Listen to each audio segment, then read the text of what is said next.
सिकंदर का मुकद्दर सुना। सिकंदर है क्या आखिर ये बला? सिकंदर जब छोटा था तभी से इतना यशस्वी और दूरदर्शी था कि उसका जो ध्यान है ना हमेशा किसी न किसी हर मतलब हठीला टाइप का व्यक्ति था। उसके दरबार में उसके जो पिताजी थे वो भी एक राजा ही थे, फिलिप जिसका नाम था। उनके पास एक ऐसा घोड़ा था जिसको कोई काबू नहीं कर पा रहा, कोई भी। बहुत खतरनाक घोड़ा था। और जब बच्चा था सिकंदर, उसका पहले नाम था अलेक्जेंडर। अलेक्जेंडर है ना, वही सिकंदर। तो इसने क्या करा कि शिक्षा प्राप्त करी है। शिक्षा प्राप्त करने के बाद अपने पिताजी को नहीं बताया, घुड़सवारी उसने सीखी। और घुड़सवारी सीखने के बाद उस छोटे से बच्चे ने उस घोड़े पर काबू कर लिया था। तब से उसके पिता ने कहा था कि ये बड़ा होकर निश्चित ही कुछ न कुछ करेगा और कहा भी था कि तुझे कुछ बड़ा करना है। वही छोटा बच्चा अलेक्जेंडर है जिसका नाम है सिकंदर।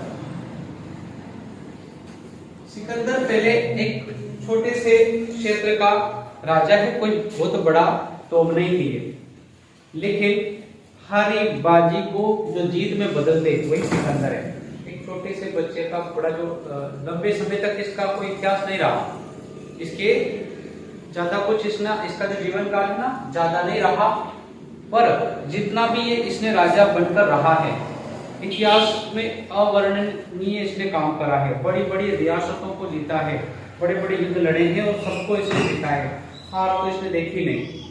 और बहुत अच्छी बात इसकी क्या थी, ये जिस क्षेत्र पर चढ़ाई करता, जिस क्षेत्र में अपने विजय अभियान को लेकर चलता, तो ये पहले अगर समुद्री मार्ग है तो समुद्री मार्ग को पार करने के लिए क्या साधन था? नाव। तो जब ये किसी क्षेत्र में चढ़ाई करता तो नाव से ये चढ़ते हैं, नाव से उस क्षेत्र में चले जाते, उसके बाद नाव को वही नष्ट कर देते। अब आप सोच रहे होंगे ये क्या हुआ, नाव से चले गए लेकिन नाव को वही खत्म कर दिया। इसका मतलब ये था कि कोई भी सेना अब पीछे मुड़ के जा तो नहीं सकता। नाव से तुम आ तो गए, नाव खत्म, मतलब पीछे पलट के जाने का काम ही नहीं है। युद्ध में लड़ो मरो पर आपको पीछे नहीं जाना है। तो इसका एक ही सिद्धांत था, जिस नाव में बैठकर ये आते थे उस नाव को फिर उतरने के बाद वही खत्म करते थे। मतलब रास्ता पीछे पलटने का रास्ता तो खत्म हो जाता। तो ये जिधर भी बढ़ा उधर इसने उस प्रांत को जीता है। तो ये धीरे धीरे एक ये अपने प्रांत में था, ये यूनान में, तो इस यूनान को इसने धीरे धीरे अपने राज्य से पूरे यूनान को जीत लिया। अब जीतने के बाद इसके मन में ख्याल आया कि जब मैं एक छोटा सा राजा था और मैंने पूरे यूनान को जीत लिया तो क्यों ना मैं पूरी दुनिया को जीतूं। और इसने सपना देखा था विश्व विजेता बनने का। इसलिए सिकंदर ऐसे ही महान नहीं कहलाता, इसने महान काम करे हैं। तो इसने उत्तर भारत में अभियान चलाया। उत्तर भारत में इसने बहुत बड़ी बड़ी प्रांतों या रियासतों को जीता, लेकिन उत्तर प्रांत को जीतते जीतते ये चला जा रहा था। बहुत लंबी स्टोरी है, मैं सीधा आपको चंद्रगुप्त मौर्य की तरफ लाऊंगा, लेकिन अभी हम थोड़ा सा इसके बारे में बताना बहुत जरूरी है, क्योंकि इसी की वजह से चंद्रगुप्त मौर्य बना, अपन कहीं ना कहीं कह सकते हैं। अब ये इधर जा रहा था, लेकिन यहाँ से इसको कई खबर आई है कि दक्षिण भारत में सेनाओं को मतलब हमारी तरफ रुख हो रहा है, तो हमें तो इस सिकंदर ने अपना रुख इधर इस तरफ की ओर मोड़ा। जब इसका रुख इस तरफ मोड़ा तो यहाँ पर उस समय ये जो है ना ये एरिया ये पहले भारत का ही था, जो पाकिस्तान वाला जो अफगान वाला एरिया है ना ये भारत का ही था। तो यहाँ पर एक विश्वविद्यालय है दुनिया का सबसे पुराना, जिसका नाम है तक्षशिला। नाम तो सुना ही होगा। दुनिया में पहले दो ही महाविद्यालय थे, यूनिवर्सिटी, तक्षशिला और दूसरी यहाँ बिहार में नालंदा। ये वो विश्वविद्यालय थे जिसमें देश दुनिया के बच्चे पढ़ने आते थे, विदेश के भी आप पढ़ने आते थे। ठीक है, तो ये बहुत पुराने विश्वविद्यालय थे। ये जो विश्वविद्यालय है तक्षशिला, अब देखो ये इधर मतलब सिकंदर का सपना है विश्व विजेता बनना। और जब उस समय कोई राजा विजय अभियान पर निकलता तो पता चल ही जाता है कि वो उस दिशा की ओर निकला। तो इसने इधर के बहुत बड़ी बड़ी रियासतों को सबको हराना शुरू करा। इसमें तजाकिस्तान आता है, इसमें ईरान आता है, ये सारे क्षेत्र इनको जीतता हुआ जब ये इधर बढ़ा तो इसकी खबर यहाँ पर आई तक्षशिला में। तक्षशिला में खबर आई कि कोई सिकंदर है और उसका दुनिया जीतने का प्लान है। तो यहाँ पर हलचल मच गई क्योंकि पहले नंबर इनका ही लगने वाला है। आई बात समझ। तो ये इधर से जैसे ही बढ़ा तो तक्षशिला में सब हलबली हो गई। अब यहाँ के प्राचार्यों ने तुरंत एक मीटिंग अरेंज करी, मीटिंग बुलाई सभी शिक्षकों की, आचार्यों की। तो यहाँ पर एक मीटिंग आयोजित करी और इस मीटिंग में सारे शिक्षक उपस्थित हो गए। सारे बैठे साहब इधर, सारे शिक्षक उपस्थित बैठे बैठे प्लान कर रहे कि इस सिकंदर को कैसे रोका जाए, क्या करें कि ये अपने इधर नहीं आए या फिर इसका हम सामना करें। क्योंकि उसको कोई बड़ी बड़ी जब रियासतों को हरा चुका था तो इनको पता चल गया था कि भाई अपने पास तो इतनी बड़ी रियासत नहीं है, अपना तो काम करना ही है। समझ आया? तो उस कंडीशन की मीटिंग कर रहे हैं और सारे मीटिंग करने के बाद एंड में जो निर्णय आ रहा कि अपन कुछ नहीं कर सकते, क्या करें। अब मान लो अभी वर्तमान में भारत पर कोई बड़ा देश आक्रमण कर देता है, अमेरिका या चीन ऐसा आक्रमण कर देता है, तो फिर हमारे देश के सारे नेता बावड़े हो जाए, है ना, घूमते फिरे इधर उधर बैठे हो जाए, करें तो क्या करें। और एंड में यही निर्णय आता है क्या मेरा तो अमेरिका अगर तो वो तो सबका बापू है, कैसे लड़ेंगे, हमारे पास थोड़े से पटाखे फोड़ के तो हम जीत नहीं सकते अमेरिका से। समझ आएगी ना। वैसे ही एक तरह की वही समस्या थी, पावरफुल अटैक होने वाला है। तो मीटिंग में सारे, अब इसी में से एक आचार्य जी बोल पड़ते हैं कि यार इन सबका समाधान एक ही हो सकता है। सबने उनकी तरफ देखा, भाई क्या ऐसा क्या, हमको तो पता ही नहीं चल रहा, तुम कह रहे कि समाधान हो सकता है। तो इन्होंने पूरी स्टोरी बताई, उस व्यक्ति ने पूरी स्टोरी बताई। स्टोरी ये बताई कि अगर पूरे भारत में उस समय बहुत सारी रियासतें थी, बहुत बड़े बड़े राजा थे, और अगर ये सभी राजा मिलकर, पूरे देश के राजा मिलकर सब सेना लेकर यहां खड़े हो जाए तो उसको हराया जा सकता है। तो सबने कहा यार बात तो बहुत बढ़िया कही तूने, लेकिन सब राजा को एक करेगा कौन? भाई सब राजाओं को एक, और ऐसा हो ही नहीं सकता कि सब राजा एक साथ आके लड़े, क्योंकि राजा अपने आप में सब दुश्मन। ठीक है, तो ऐसा कैसे हुआ? तो फिर इस व्यक्ति ने बताया कि ऐसा पॉसिबल है, ऐसा भी हो सकता है कि सब राजा एक हो जाए। तो उनके दिमाग में यार ऐसा तो हो नहीं सकता, लेकिन फिर भी तू बता ऐसा कैसे होगा। तो इसने कहा कि ये सब काम कर सकता है। यहां पर एक राजा था जिसका नाम है धनानंद। धनानंद उस समय का, उस भारत का सबसे शक्तिशाली राजा।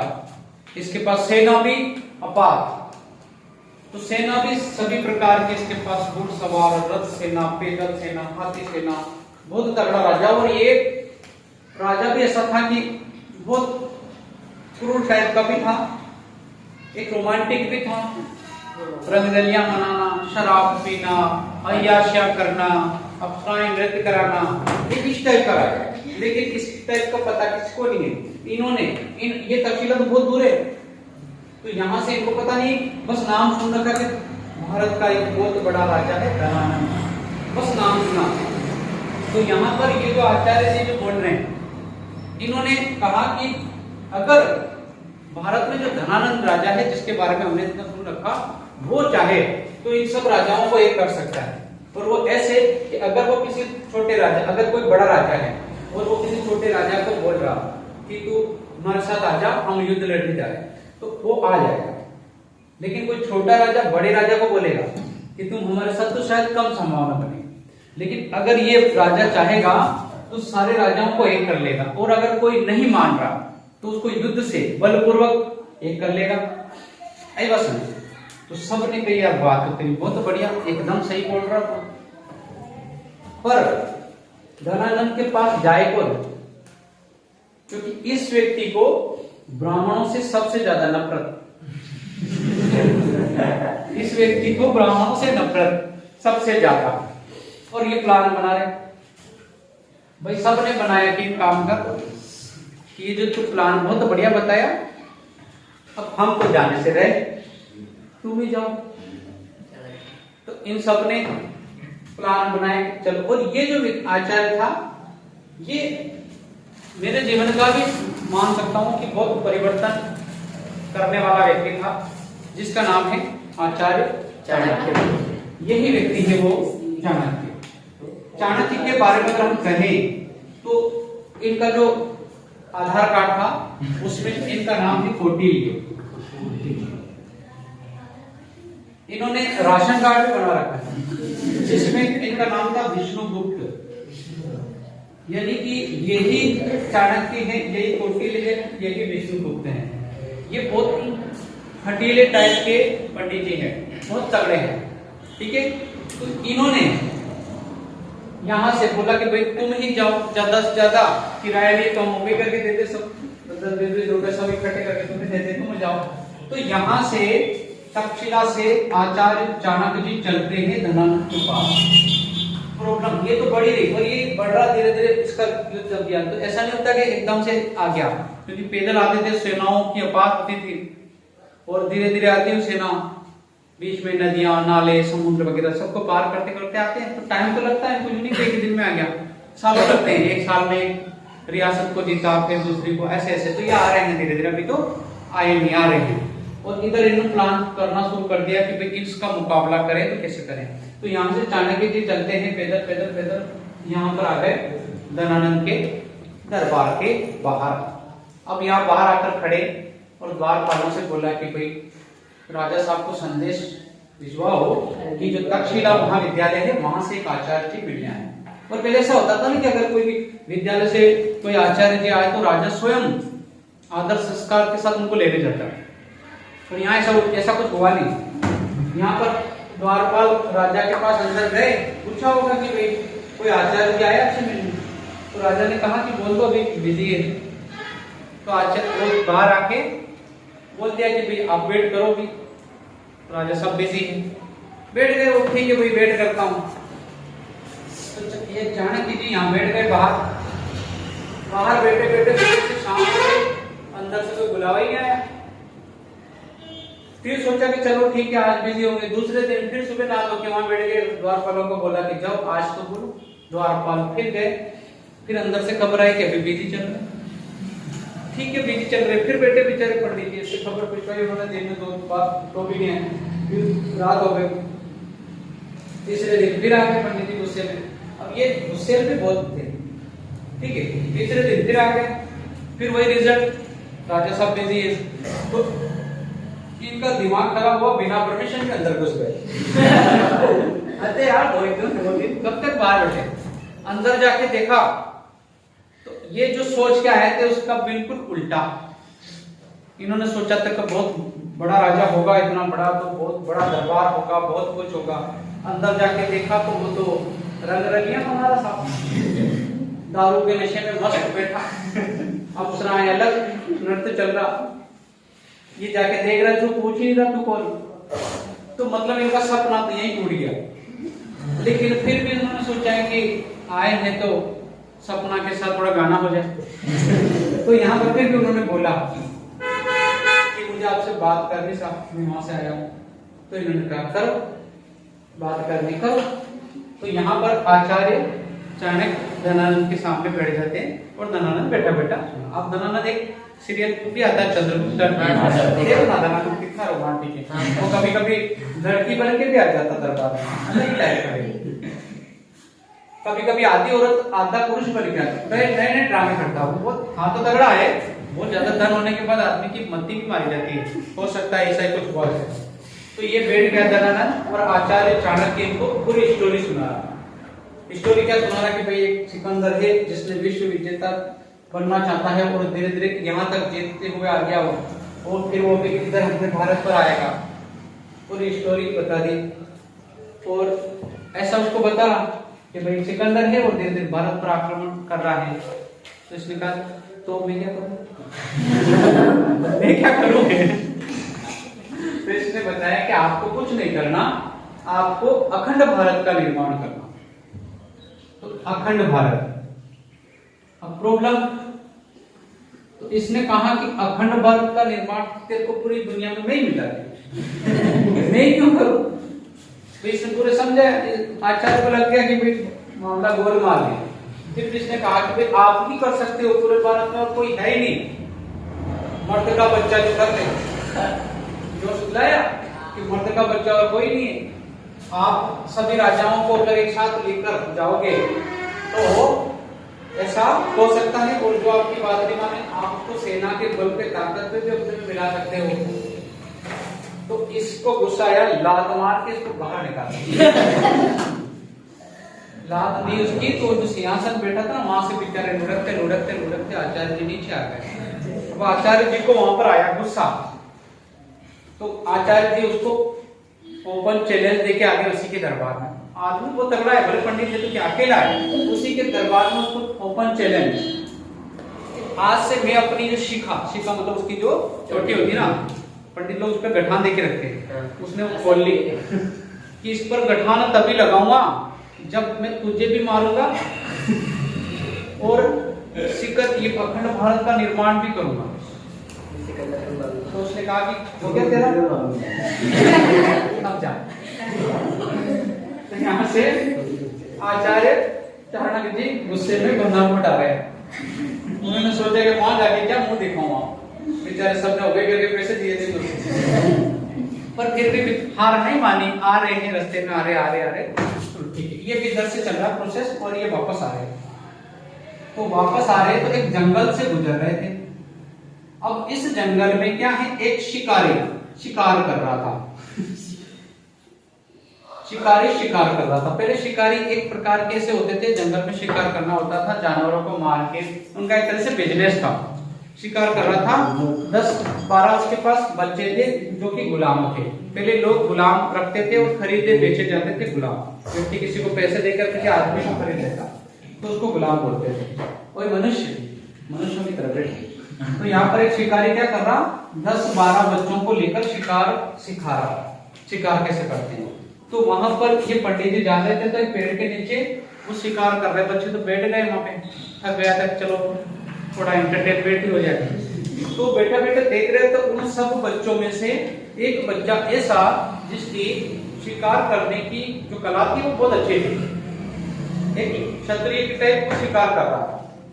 तो उसकी उस कला से देखकर ये पंडित जी इंप्रेस हो गए। ठीक है, बैठे बैठे देख रहे तो फिर ये पंडित जी आचार्य चाणक्य जी उस शिकारी के पास गए और उसको बोला कि यार ये जो बच्चा है ये मुझे चाहिए। तो उसने सोचा कि उसने कहा कि पागल समझा ये मेरे बच्चे तुझे कैसे दे दूं।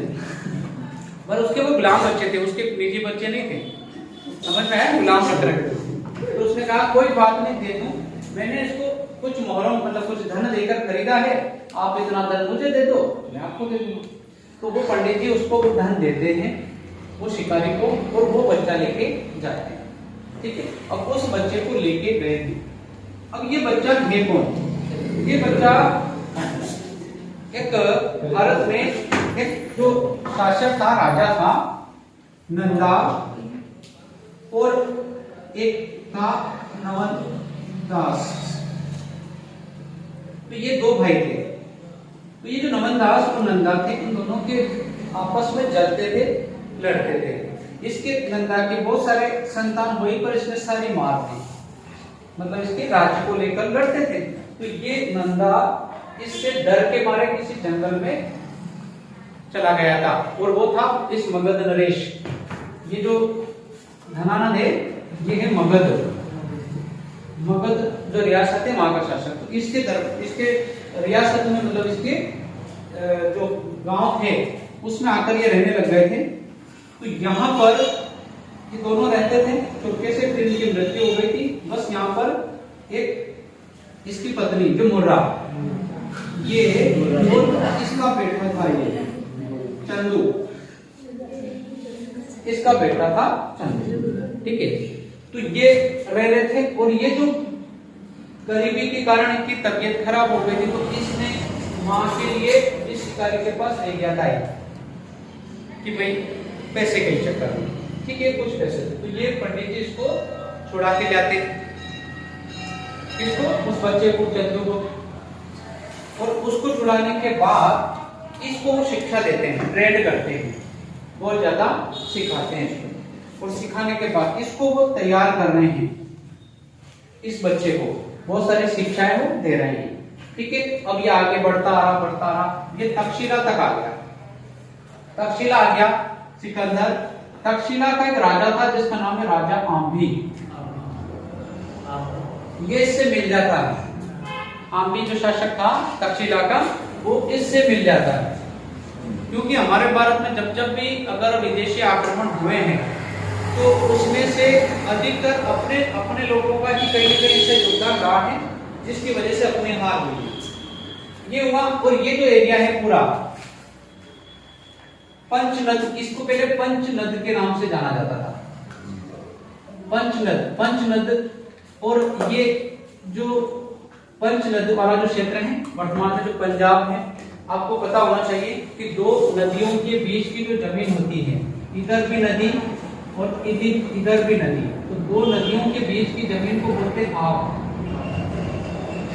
और ये जो पंजाब है, इस पंजाब वाले क्षेत्र में 5 नदियां हैं। सबसे बड़ी सिंधु है, चिनाब है, झेलम है, सतलज है, व्यास नदी है, ऐसी 5 नदियां हैं। और ये पंचनद वाला, पहले इसका नाम था पंचनद वाला क्षेत्र, और धीरे धीरे आक्रमण करते आ रहा और पंचनद वाले क्षेत्र तक आ गया था, भारत में भी घुस जाता है लगभग।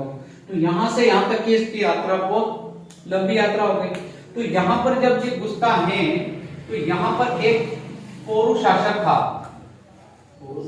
पोरू साम्राज्य है, और इसी पोरू साम्राज्य का एक शासक है जिसका नाम है राजा पोरस। ये पोरस सिकंदर को पसीने दिला दिए थे। भारत का छोटा सा राज्य, अभी तो बड़े राज्य तक तो उसका सामना नहीं हुआ सिकंदर का, बट राजा पोरस से उसका मुकाबला हुआ तो सिकंदर को उसकी औकात याद आ गई कि लड़ाई क्या होती है। एक छोटा सा राजा पोरस के जब क्षेत्र में आक्रमण करता है तो राजा पोरस की सेना इसकी सेना के दाम करते करते ताबड़तोड़ लड़ाई होती है, बहुत मुश्किल से सिकंदर जीतता है। तब उसका दिमाग खराब हुआ, यार इतने खतरनाक भी होते उसने छोटे छोटे राजा तो बहुत देखे, लेकिन ऐसा राजा नहीं देखा जिसके पास ज्यादा सेना नहीं। राजा ही छोटा सा राज्य, थोड़ी सी सेना, लेकिन इसकी सेनाओं की इसने वाट लगा दी। आखिर में हारना तो तय था क्योंकि सेना कम थी बेचारे का, लेकिन इसका जो युद्ध था बहुत तगड़ा, ताबड़तोड़ युद्ध करा। युद्ध हारने के बाद सिकंदर राजा पोरस को बंदी बना लेता है, और बंदी बनाने के बाद जब उसको सामने खड़ा करता है, आप सोचो कि जब कोई बड़ा राजा किसी को, राजाओं को हरा कर बंदी बना लेगा तो राजा क्या करेगा, उससे माफी मांगेगा कि भाई माफ कर दो, मुझे रिहा कर दो। सामने मौत खड़ी है, तब सिकंदर उसको कहता है कि बोल, मार दिया जाए कि छोड़ दिया जाए, बोल तेरे साथ क्या सुलूक किया जाए। ये पहली बार सिकंदर ने इसको कहा था, जो हम आज भी बोलते हैं। तो जब राजा पोरस से सिकंदर ने कहा कि जब मार दिया जाए कि छोड़ दिया जाए, बोल तेरे साथ क्या सुलूक किया जाए, तो राजा पोरस ने उसकी आंखों में आंखें डाल के कहा कि मेरे साथ वही सुलूक किया जाए जो एक राजा दूसरे राजा के साथ करता है। सिकंदर इंप्रेस, वाह क्या ताकत है, मतलब उसकी इस बात में सिकंदर बड़ा खुश हुआ कि राजा हो तो ऐसा बिना डरे, वरना छोटा मोटा राजा होता ना तो गिड़गिड़ाता उसके सामने कि मुझे माफ कर दो, मेरा राज्य ले लो, मुझे जीवन दान दे दो, ये करता। लेकिन उसने ऐसा नहीं करा, उसने ये करा कि मेरे साथ वही शुरू किया जाए जो एक राजा दूसरे राजा के साथ करना चाहता है। इससे सिकंदर प्रसन्न हुआ, उसका राज्य उसको वापस दे देता है पोरस को, और यहाँ से वापस आगे चलता है। तो यहाँ से ये चल रहा, इसमें इसको ट्रेन करने का काम चल ही रहा इधर, ठीक है। ये जो चाणक्य है इस वाले इलाके में है, और इस इलाके में बहुत सारी जनजातियां रहती है, और वो जनजातियां युद्ध कौशल में बहुत तगड़ी होती है। जो जंगली लोग होते हैं ना, बहुत तगड़े युद्ध करते हैं छुप छुप के और तीर बाण से। तो इस क्षेत्र में जब वो आते हैं, सिकंदर बढ़ रहा था इन नदियों में, तो यहाँ पर उन जनजातियों से इसकी टक्कर होती है। वो जनजातियां, तो वहां पर इसकी लड़ाई होती है, तो वो जनजातियां इसकी सेनाओं का जीना हराम कर देती, क्योंकि वो छुप छुप के वार करते हैं जंगलों में, पेड़ों में से तीर वाले आदिवासी के लोग। तो यहाँ पर मतलब सिकंदर को वहां से यहाँ आने में प्रॉब्लम नहीं हुई, लेकिन यहाँ से एक एक कदम बढ़ने में बड़ा दिक्कत आ रही, बड़ी प्रॉब्लम हो रही। तो ये बढ़ रहा है, बढ़ रहा, लेकिन व्यास नदी तक आया है। व्यास नदी तक आते आते इसकी सेनाओं ने बिल्कुल जाने से मना कर दिया, क्योंकि यहाँ पर इनकी सेना को खबर मिली है कि भारत का जो मगध का जो नरेश है धनाना बहुत तगड़ा है, मारता भी न रोने भी नहीं देता। इन्होंने सोचा कि यार ये छोटे छोटे राज्य ने हमारी वाट लगा दी और ये सिकंदर को है तो इसको तो कुछ नहीं होगा, ये उसको मरवा देगा। यहाँ से व्यास नदी के बीच में से सेनाओं ने कहा कि हमें आगे नहीं जाना, बोले हमें मार दो, क्योंकि तुम मारोगे तो हम जी लेंगे थोड़ा बहुत भी, लेकिन ये मारेगा ना तो हमारे कोई चांस ही नहीं है। तो यहाँ से सेना वापस लौटने का निश्चय करती। तो यहाँ से व्यास नदी तक सिकंदर आया और वापस चले। तो वापस जाते जाते रास्ते में इसको बीमारी हुई मलेरिया, और बेबीलोन एक स्थान है जो इसको पहले जीत लिया था इसने, वहां जाते जाते इसकी मृत्यु हो जाती है। इतना इसका जीवन काल है, ज्यादा लंबा नहीं हुआ था इसका जीवन काल, यानी कि इसका जो जन्म हुआ था वो हुआ था 356 ईस्वी में, 20 जुलाई 356 ईसा पूर्व, और इसकी मृत्यु हो गई 13 जून 323 ईसा पूर्व। यानी कि देखो 56 और 23 के बीच में कोई ज्यादा लंबा समय नहीं इसका नहीं रहा, और इसी समय में भी तो ये बड़ा हुआ है, और उसमें केवल इसने 10 साल राज करा, और 10 साल में आधे से ज्यादा दुनिया इसने जीत ली। इसे कहते हैं विश्व विजेता। सिकंदर को यही महान नहीं कहा जाता, और यहाँ हारा नहीं है, इसकी मर्जी से वापस जा रहा था, सेना ने जाने से मना कर दिया था, वरना हारा नहीं है। बट इसका पराक्रम भी था जो काफी बलशाली है। ये वापस जाने लगा, रास्ते में इसकी बीमारी के कारण मृत्यु हुई। कहते हैं कुछ के इसके खाने में दवा मिलाते हैं, कुछ तर्क भी करते हैं, लेकिन इतिहास है, कुछ फैक्ट नहीं कह सकते। अब इसके मरने के बाद इसके जो सेनापति थे खास उसने क्या करा, जहां जहां वो मिले उस क्षेत्र को अपने अधीन कर लिया, वहां के राजा वो हो गए। ये मर गया, तो इधर वाले कुल सेनापतियों ने अपने राज्य के राजा बन गए। तो ये जो पंचनद वाला एरिया है, इस एरिया को सिकंदर का एक सेनापति था जिसका नाम है सेल्यूकस, उसने ये रख लिया। सेल्यूकस ने ये पंचनद वाला एरिया सेल्यूकस के पास है ना, ये पंचनद वाला एरिया सब सिकंदर के अधीन है। अब यहाँ पे जो जनजातियां थी वो वहां के राजाओं से उनसे परेशान थी, तो चंद्रगुप्त मौर्य इधर ही है, चुप चुप के जंगलों में रह रहा हो, उन बच्चे को ट्रेन करना, और उस बच्चे के साथ मिलकर उन आदिवासी जनजातियों को इकट्ठा करा, उसको इकट्ठा करके एक छोटी सी सेना की खोज बनी, और खोज बनाने के बाद यहाँ के छोटे मोटे साम्राज्य को इसने जीत लिया। मतलब ये जो इसने जीता था इसने सिकंदर ने, उस प्रांत को इसने उन जनजातियों के माध्यम से जीत लिया इसने, इस चंद्रगुप्त ने। ठीक है, ये इसने चंद्रगुप्त बना दिया, और यहाँ पर टेम्परेरी इसको एक राज्य बना दिया, अभी टेम्परेरी रियली बना, और इस क्षेत्र को इसने जीत लिया उन जनजातियों के माध्यम से। और जीतने के बाद इसके पास अच्छी खासी सेना हो गई, और सेना होने के बाद ये एक तरह से परफेक्ट हो गया चंद्रगुप्त। अब चाणक्य को अपना सपना पूरा करना, खास बात तो रही गई, तो फिर चाणक्य चंद्रगुप्त को लेकर पूरी फौज लेकर आता है मगध में, और मगध में आक्रमण करता है। मगध में आक्रमण करने पर धनानंद को मारता भी है, और इस नंद वंश का यहाँ पर अंत कर देता है, और यहाँ पर मगध पर चंद्रगुप्त मौर्य का शासन हो जाता है। यही चंद्रगुप्त मौर्य अपने साम्राज्य को मौर्य, अब मौर्य क्यों कहते हैं, क्योंकि ये जो जाति थी ये यहाँ पर छुपके से रहते थे, तो ये जंगल में क्या करते थे, मयूर पालक जाति के नाम से ये रहते थे, मोर पालते थे। मोर इसलिए पालते थे क्योंकि ये इसका खौफ था, ये ढूंढ ढूंढ के मार रहा था।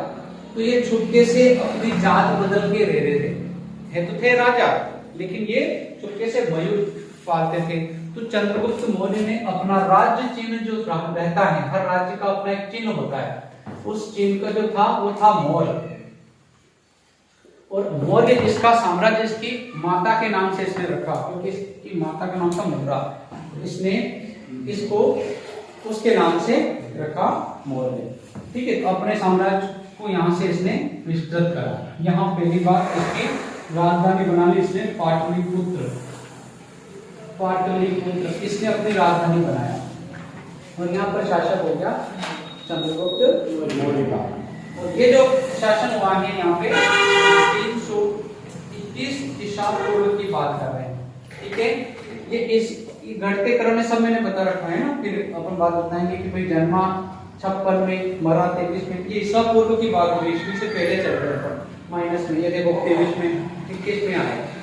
उसके बाद क्या हुआ, उसके बाद ये आसपास के कलिंग वाले क्षेत्र पर सबको जीतता गया, मतलब इसने अपना विजय अभियान नहीं रोका, क्योंकि इसका सपना था आचार्य चाणक्य का अखंड भारत का निर्माण करना, ये सब भारत बनाना जो कभी खंडित नहीं हो, और बाहरी कोई भी आ जाए, कोई भी माइकल भारत की तरफ आंख उठा के नहीं देखे, वो सपना इसको पूरा भी करना है। तो ये इसको जीतकर छोटे छोटे राज्यों को जीतता है। चली रहा प्रोसेस, काफी साल तक चली, और वहां पर ये जो पंचनद वाले एरिया जो इसने जीत लिया था, ये किसका था, सेल्यूकस का। तो जब सेल्यूकस को पता चला कि कोई एक यंग लड़का है जो राजा बना है, उसने अपने हिस्से को भी जीत लिया। इसने सोचा ऐसे कैसे जीत लिया, तो ये बहुत तगड़ा था, सिकंदर को साथ देने में ये तगड़ा था। जब सेना पलट रही तो इसको बहुत बुरा लगा था, इसने कहा कि तुम बहुत बड़ी गलती कर रहे हो, मत डरो, चलो आगे। पर इसने मानी नहीं, इसने सिकंदर ने। तो इसने कहा था कि मैं तो वापस आऊंगा ही आऊंगा, आज नहीं तो कल। ठीक है, तो अब सेल्यूकस वापस आता है अपने उन क्षेत्रों को जीतने के लिए जो चंद्रगुप्त ने जीत लिए थे। और जब ये इसको पता नहीं कि चंद्रगुप्त अब इसका बापू बन गया है, बट उसको पता नहीं है कोई लड़का जिसने जीत लिया। तो ये सेना लेकर वापस आता है, और इससे आक्रमण, फिर जब सेना लेकर आया ये 301 ईसा पूर्व के समथिंग, इसकी मुलाकात होती है चंद्रगुप्त से, और जो इसके बीच में भयंकर युद्ध होता है, इसको पता चलता है यार ये तो बहुत बड़ा बापू है।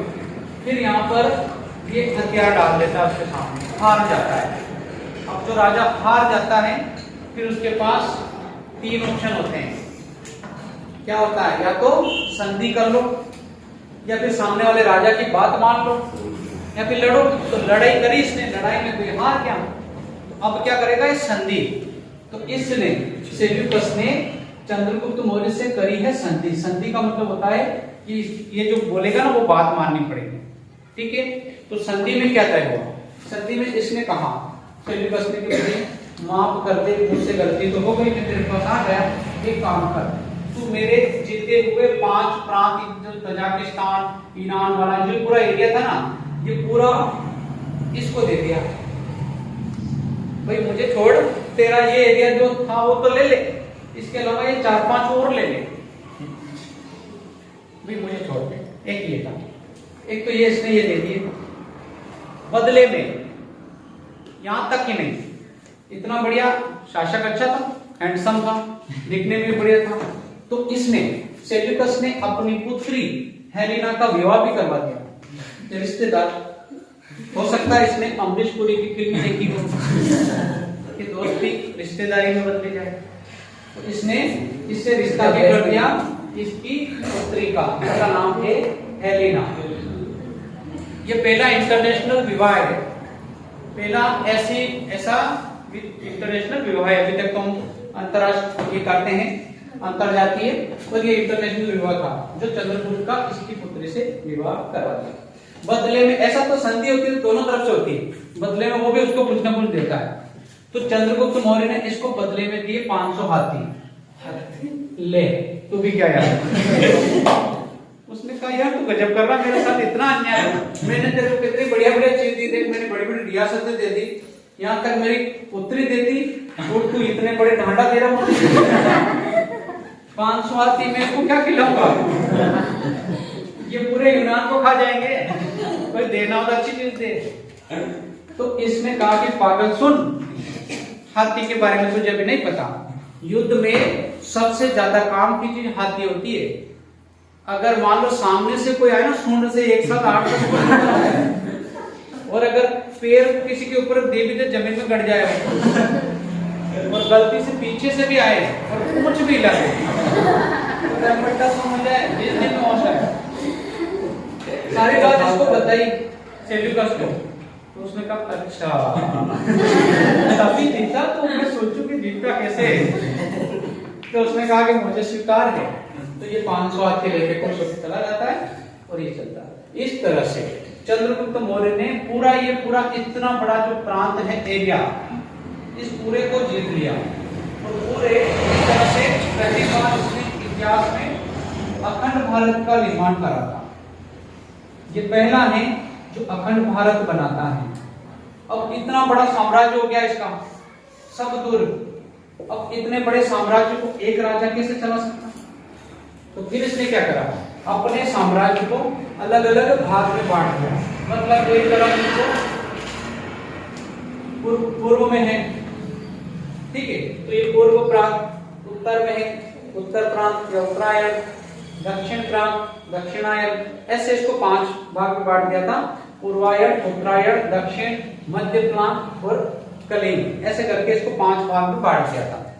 अब इसका जो प्रधानमंत्री है चंद्रगुप्त मौर्य का, वो ये है गुरुजी चाणक्य। ये बहुत ही एक ऐसे माइंडेड व्यक्ति था, यूं कह सकते हैं कि महाभारत में पांडवों की तरफ कृष्ण जी थे और उधर कौरवों की तरफ 100 भाई थे, पर वो 100 भाई भी कुछ नहीं कर पाए, क्योंकि यहाँ पर दिमाग कृष्ण जी का अलग ही चलता था, है ना। ये दिमाग से युद्ध लड़े, इनके पास ज्यादा हथियार नहीं थे, सेना भी ज्यादा नहीं थी, पर ये अपनी दिमाग का यूज करा और ये इतना बड़ा युद्ध जीता। यहाँ पर भी यही है, कौटिल्य हठीला भी है, जिद्दी भी है और महत्वाकांक्षी भी है।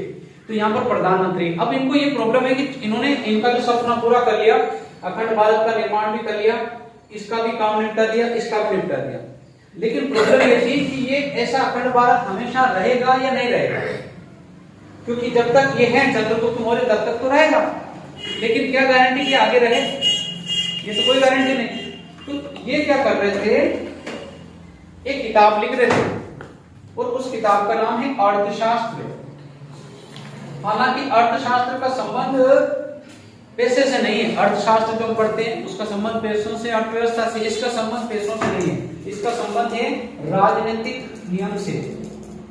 यानी कि जो राजनीतिक नियम उसमें लिखे थे कि एक राजा कैसा होना चाहिए, उसकी नीतियां कैसी होनी चाहिए, उसको राज्य को कैसे चलाना चाहिए, ये ऐसा एक किताब है जिसका नाम है अर्थशास्त्र। पूछा जाता अर्थशास्त्र के लेखक कौन है, कौटिल्य या चाणक्य, ठीक है, ये किताब लिख रहे। साथ ही साथ ये क्या कर रहे हैं कि जब इसने धनानंद को तो मारा था, लेकिन धनानंद की पुत्री थी दूधरा,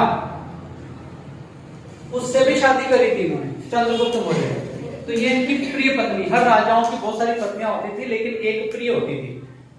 जितने भी राजा है ना, उनकी बहुत सारी पत्नियां होती थी, लेकिन सब में एक प्रिय होती। जैसे राजा दशरथ की 3 पत्नियां थी, लेकिन उनकी जो कैकेयी थी वो प्रिय पत्नी थी, समझ। उनकी कहने पर ही तो राम को वनवास दिया था उन्होंने, प्रिय पत्नी थी, और कुछ वचन भी उसका बाकी था, उस चक्कर में दिया था।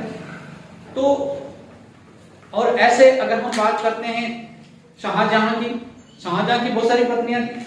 जो मुमताज जिसके बारे में आप सुनते हो, जो ताजमहल बनाया, वो उसकी 7वें नंबर की पत्नी थी, तो वो प्रिय पत्नी थी।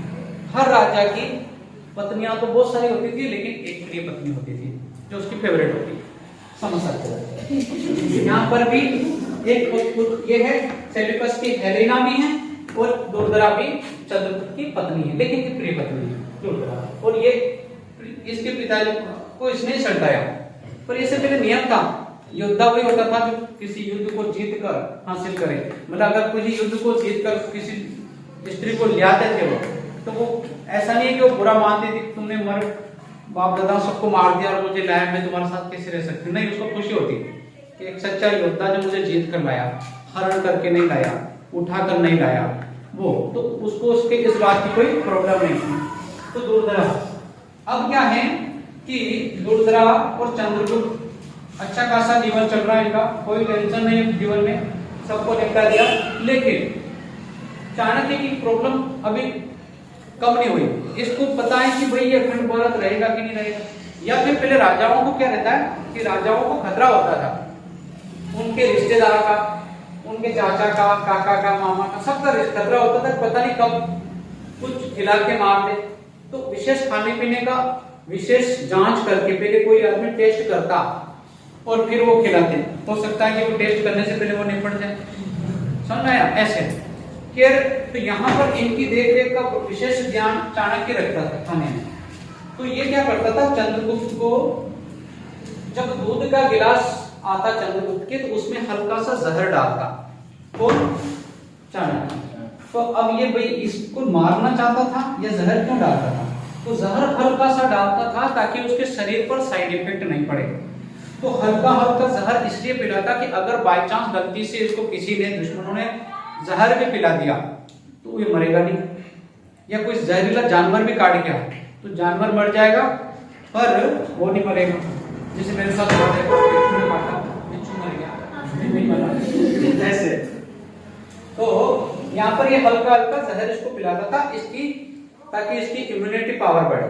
इतना कि जैसे इसको कुछ नहीं हो, पता भी नहीं चले, हल्का सा इसको रोज रोज डोज देता है, ठीक है। देते देते फिर धीरे धीरे उसको बढ़ा दी उसकी मात्रा, हल्के से बढ़ाएंगे ना तो फिर कुछ प्रभाव नहीं होगा, एक साथ दोगे तो दिक्कत है, ऐसा हो रहा था। तो एक दिन वो दूध का गिलास ऐसे भरा पड़ा था चंद्रगुप्त के लिए, और दुर्धरा आ गई और वो दूध का गिलास हटा गया उसको पता ही, ठीक है।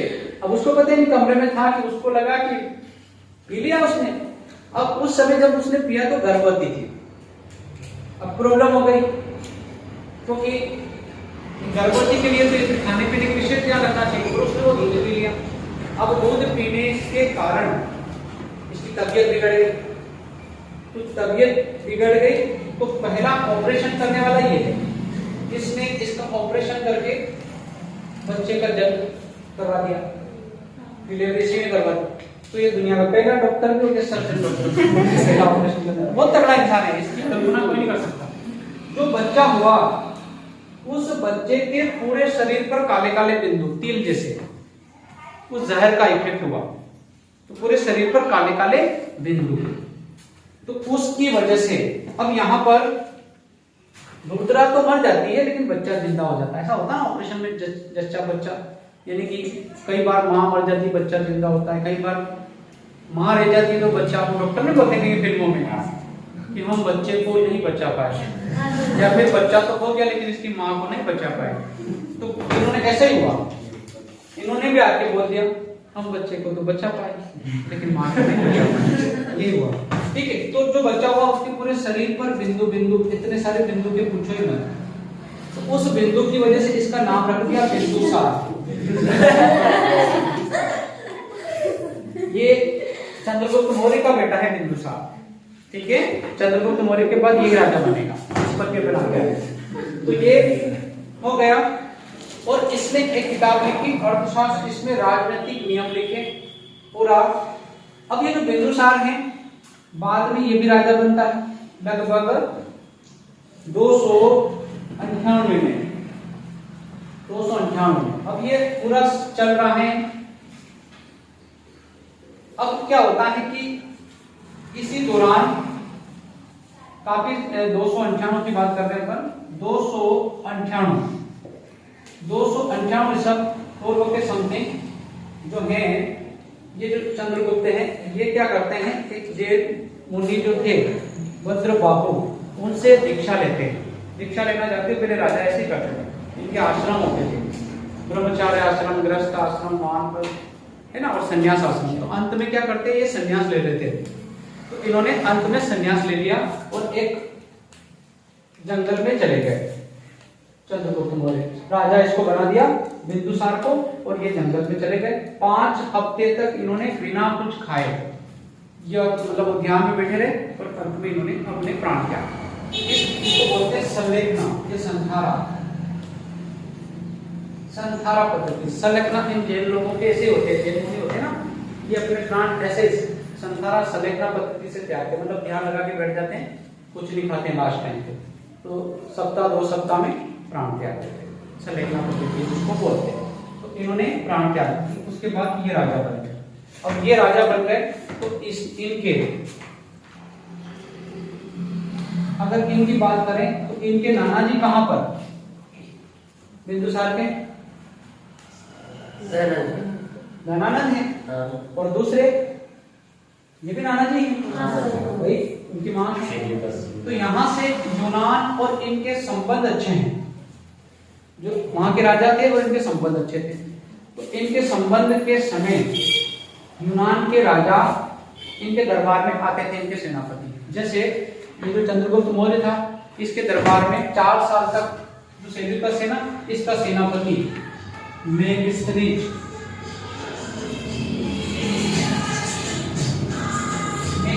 इसका क्या था, राजदूत था, राजदूत। किसका, सेल्यूकस का राजदूत। किसके दरबार में रहा है, चंद्रगुप्त के दरबार में। कितने दिन तक रहा, कम से कम 4 साल तक रहा। और इसने एक पुस्तक लिखी जिसका नाम है इंडिका। ये इतिहास की पहली पुस्तक है इंडिका, जो मेगिस्त्रीज ने लिखी थी। ये पूछूंगा मैं आपसे बार बार, इंडिका पुस्तक के लेखक कौन है, मेगिस्त्रीज। चंद्रगुप्त मौर्य के दरबार में कौन यूनानी राजदूत आया था, तो ये आया था मेगिस्त्रीज। किसका राजदूत था, ये सेल्यूकस का था। ठीक है, अभी लिखना नहीं, बाद में लिखो। उसी प्रकार इसी के दरबार में भी एक राजदूत आया था यूनान से। तो उस राजदूत से इसने, बिंदुसार ने कुछ चीजें मांगी थी।